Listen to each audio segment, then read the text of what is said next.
So with the 2020 schedule out, it's time to do the full-on Mike Francesa. That's a win, dog. That's a loss. Picking through the schedule and predicting what the Vikings record is going to be. So let's have some fun. Let's do this. Oh, we're going to predict wins and losses as well as week storylines. So Love Boat will be Week 7, it appears. There we go. So Week 1, Packers. I think this is a big advantage because the Vikings get the Packers to begin the season as well as right after the bye. So I think that's a great competitive advantage since they're probably the only team that's really competitive in the division.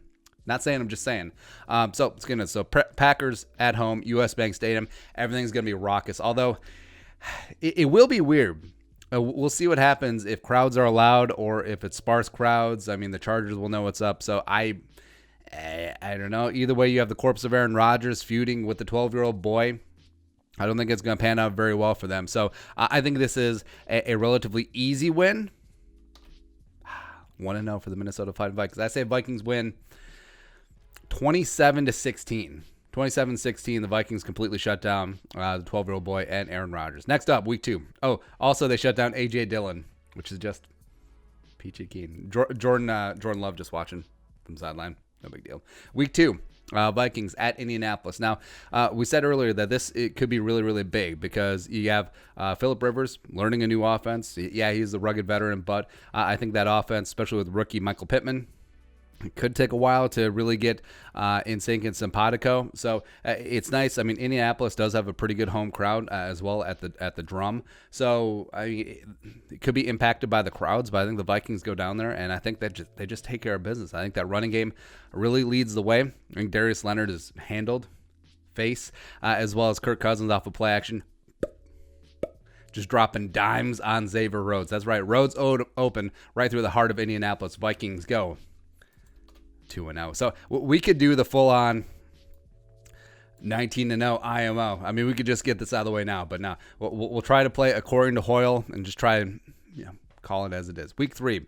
This is going to be a tough game. Now, normally you would not think that home game, Tennessee Titans coming in, and it's like, oh, that's a tough game. AFC Championship game participants, I mean, they are pretty legit.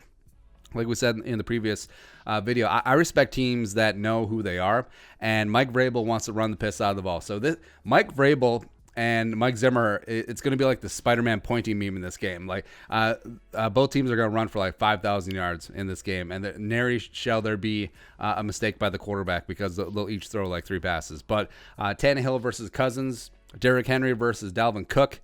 Give me Dalvin Cook. Give me Kirk Cousins. I think the Vikings get this done at home. Start of the season, 3-0. Sending chills down my spine. Let's do this. Now you're on the road at Houston. Again, Houston home crowd, but TBD if crowds will even be allowed or like even full capacity. But Deshaun Watson, it's going to take a while getting used to not having Nuke Hopkins. I mean, if you have the opportunity to trade the best wide receiver, one of the best wide receivers in the NFL, for a overpaid bust of a running back, as well as a couple of jabroni draft picks, you got to do it. Yeah, do it. So, I mean, Deshaun may have mutinied by this point. Like, Will Fuller will already be hurt, so I don't even know who his wide receivers will be. So, I think the Vikings go on the road and get this one done. 4-0. Starting things off, extend Mike Zimmer forever, extend Kirk Cousins, do that up. I think Dalvin and Alexander Madison form a really nice 1-2 combination. I think it's still going to be like a 65-35 type split. But I think the Vikings will end up, hey, Ravens, you want to run the ball? Hold our beer. The Vikings run the piss out of the ball, play action. Justin Jefferson doing work in the middle of the field. Adam Thielen becoming that outside monster that he used to be before deferring to Stephon Diggs. Let's go. Week 5. Of course, the primetime game at Seattle. Set your watch to it. Sunday Night Football. Dun, dun, dun, dun. Wait, no, it's Monday Night Football. Anyways, Chris Collinsworth.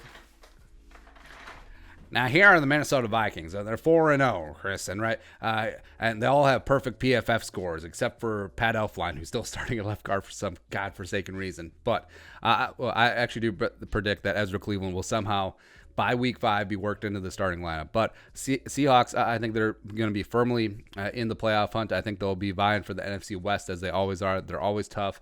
And Seattle is a tough place to play. But, if there are no crowds allowed, Could Kirk Cousins get it done on the road against a good team in prime time in this spot? Signs point to yes. Oh, what happened? Out at home. 5-0. Hosting the Falcons. And Falcons, I think, eventually will rise up again. NFC South is a pretty stacked division. I like what Carolina's doing. I love what the Saints have been, even though we're just going to go on there and smack them on Christmas Day. It's going to be great. And then, Tampa Bay. God, the NFC South is loaded. But the Falcons are always going to be tough, except I think the Vikings take care of business. They hold serve at home. Give me Vikings 24, Falcons 21. There you go. Get it done. So the Vikings flying high, 6-0. Colin Cowherd calling the Vikings the worst 6-0 team in NFL history. Okay. Yeah, okay, bring that. OBJ is going to the Vikings. Your sources say, I'm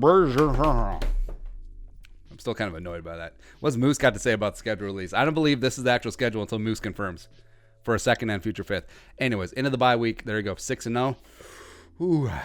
And yeah, this is full-on purple Kool-Aid, rose-colored glasses, but this is attainable. Well, like, point to me a game besides the Seahawks that you're really worried about here. Exactly. Off the bye, so you're at the Packers. By this time, I predict that the Packers will be in full-on implosion mode.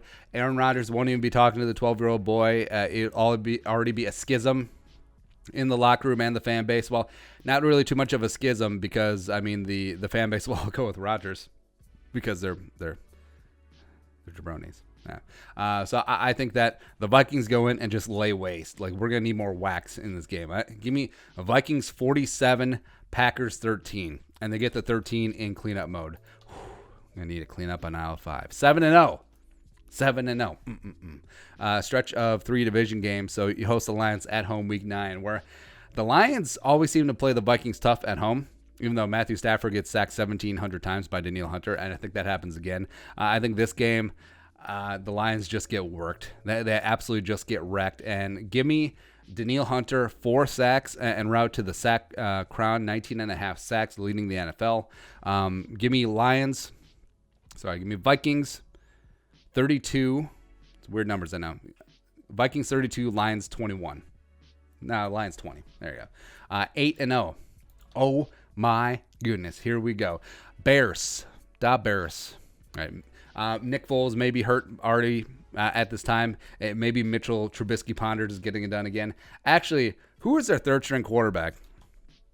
I don't even know.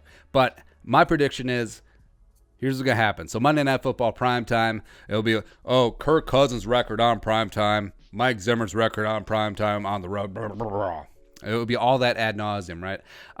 But the Bears, whoever the third-string quarterback is, I don't know. I don't know. It's a close game, but the Vikings do get it done. I think they just ride Dalvin off into the sunset and get a nice little win here. Move to 9-0. Give me Vikings 28, Bears 24 in a very near-wrong thing.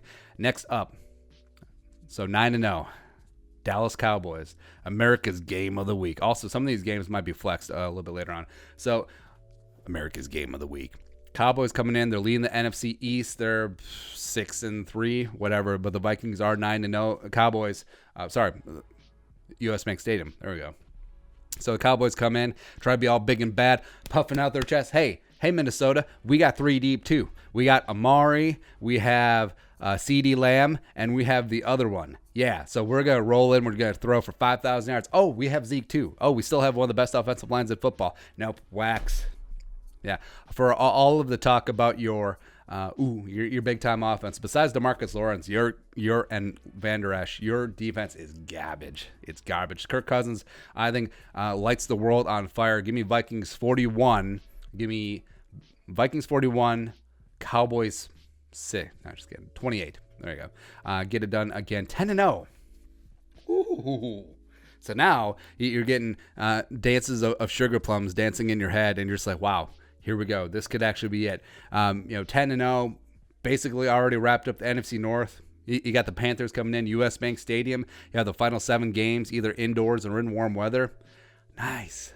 Nice. Let's go. So Teddy Bridgewater, Christian McCaffrey, Matt Rule, Joe Brady, and all of those fast defensive toys coming in. I mean, Derek Brown, Yair Gross-Matos, Chin. Who else did they get? They had another really good safety too. They have everyone, right? So it's going to be a really, really tough game.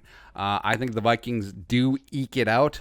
Very slightly though. I think the Panthers will be in the wild card race. I think it'll be the Saints and the Bucks taking the South, but in a very, very near run thing. Give me Vikings 24, Panthers 23. That's right. Dan Bailey at the gun just nails a 52-yarder. 11-0. Feeling good. So at 11-0, the Jaguars come to this game 0-11. And Gardner Minshew has been pulled. And who strolls in? Oh, yeah, a guy who's not even on the roster right now. Kyle, Jerome, Ezekiel, Sluter, and the Jaguars. They get it done. Oh, my God. Shock the world. Oh.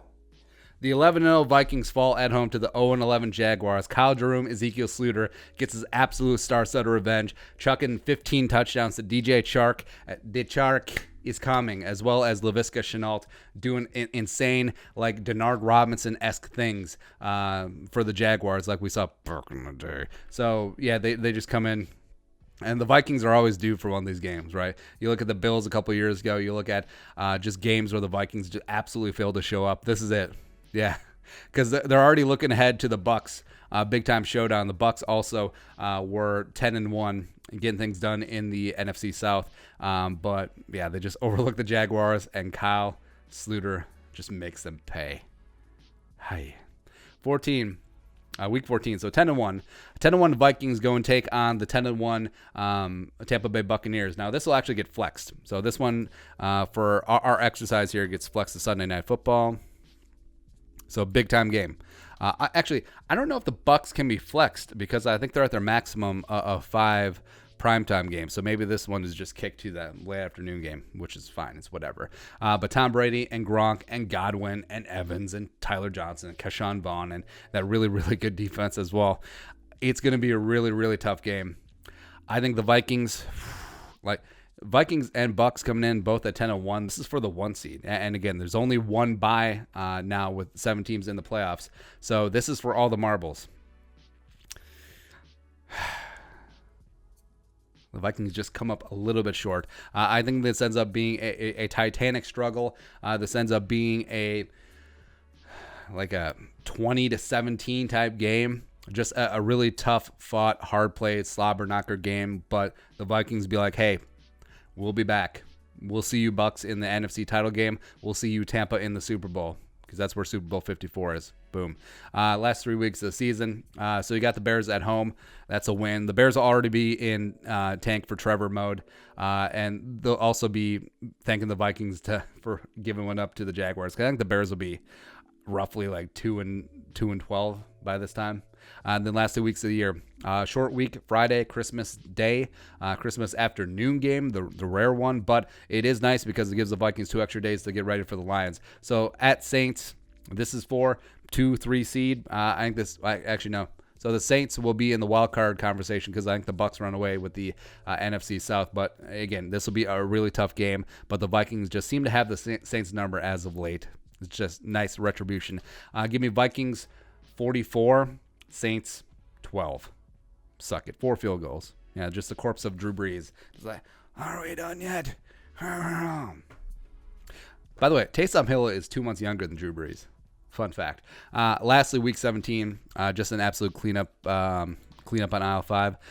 Vikings get a W on the road against the Lions. Lions also towards the top end of the 2021 draft.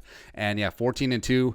I have to endure a little bit of a losing streak right there in the middle of the juggernauts, Jacksonville Jaguars, as well as run to the buzzsaw Buccaneers.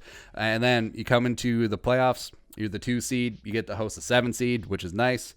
7 seed in this spot, probably Carolina in our fictional scenario. Well, not fictional.